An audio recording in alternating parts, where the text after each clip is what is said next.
Yeah, what's the word? It is your boy Mark Saunders, aka MARKY, representing the Mecca, the holy Mecca of hip hop. That is the Bronx, and we are off the block with URBNVIEW. Yeah.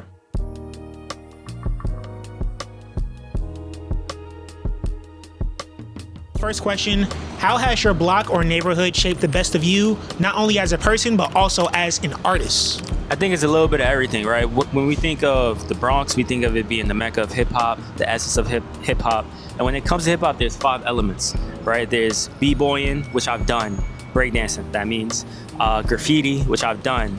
I've got arrested multiple times for that shit. It's crazy. Fashion, MCing, and there's a couple more. One is DJing, which I haven't done yet, but that's a matter of sampling and mixing music, which I have done. All of that encompasses within my music, my experiences. Even if I wasn't doing hip hop, I think anywhere I'll go outside of New York, I'll be super hip hop, just because it's in my DNA. So that's the answer to that question for sure. That's what's up. Shout out to the Boogie Down Bronx. Shout out to the Now, Bronx. how do you represent the sound of your neighborhood through your music and your style? When I think about New York and the Bronx, I think about KRS-One. Shout out to KRS-One for real. DJ Kool Herc.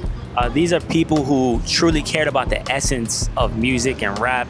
And with that, I also get the experience of just being a native New Yorker. So when I look out my window, I see niggas arguing, iniquity, I see a whole bunch of drama. All of that is festered into my music, along with the positive vibes, right? Because no matter what you do in life, there's a cause and an effect. I don't only want to know the cause, I want to know the effect and vice versa. And that is continuously a theme within my music. And I give credence to everyone from New York who has started hip hop, along with the DJs who push this culture forward. I'm one of the voices who just wants to do the same thing in a raw, authentic,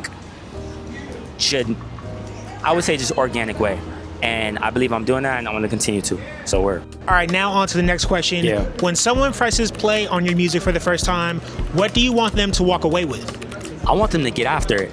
I'm going through some real life shit right now, and Josh doing this interview with me is distracting me from it, and it's also helping me persist. So if you take one thing from my music, it's to be a go-getter. It's to be a modern day hustler. There's a reason why I did reference Jay-Z. He inspired me to hustle, and not in a negative way, but just to get my grind on and push. So if you listening to my music, if you fucking with it, if you like the double entendres, metaphors, wordplay, all of that's great to be layered up. I want you to be a go-getter, get after it, and don't let nobody stop you. Don't let your family stop you. Don't let your coworkers. Believe in yourself and persist. You just talked about it. Obviously, everyone goes through real life things. You're currently going through your season as well. Yeah. And for those who don't know, you did go through the loss of your mother. We do send our condolences to Thank you. For you, what has it been like to share this journey of grief through not only your music, but your social media journey as well? First and foremost, I want to say rest in peace to my mom. Whenever you see this bracelet, you see her. She's always here, and that has helped me. But one thing I want people to know is the reason why I'm doing this is because I only know how to do one thing, and that's be genuine. I have a pure heart. At the core of it, I am truly a human being who cares about other people, and I want people to know that. But at the core, at the root of why I'm doing it is so you understand me more. That I'm not just a creative, that I'm not just someone who's trying to sell you something. Everything at the root of it has a reason why, and I want you to know that. If you like my music and you like all the literary devices I use, that's great. And we have so many wordsmiths, but we don't have raw, authentic rappers who care about the craft and are willing to make themselves vulnerable. So within my music, vulnerability will always be there. A level of care and caressment will always be there. And you finding a reason why I'm doing this will always be there as well. So when you do turn my music off, you could go, yo, I fuck with this nigga, not just because of the music, but because he been through this trial and error period, and he continues to go forward. So yeah. And you did talk about it, rappers who really care about the craft, rappers who actually put in the time. Yeah. You continue to do that throughout all your releases, Thank you. Especially with this new one, One Train. Yeah. Talk about how it came together and why now was the right time to release it. Man, when I was unemployed, let's say 10 months ago, it was the toughest time in my life, but it was also one of the greatest. When you go through life, trials and tribulations, it's based on how you handle it. And me being unemployed, I took it as a moment to build a network, to start meeting people like Josh, really have conversations and get people to understand my reason why as well. But I was doing it in tenfold with 30, 40, 50 people. One of the people I actually got to build with was Steve from One Train, the platform. He had an opportunity. He see me grinding. He see me persisting. He told me, yo, Mark, be on my cipher. The cipher is called One Train Cipher. So I wrote a verse for the cipher. And I finally got a job 8 months later after he scheduled this. I couldn't tend the cipher, but I put so much effort into the literary devices, and I didn't want it to go unnoticed. And voila, I present to you One Train Cipher, where I do mention being on the one train, but it spawns and then inspires from me building connections with Steve and him granting me the opportunity that I wasn't able to, unfortunately, attend.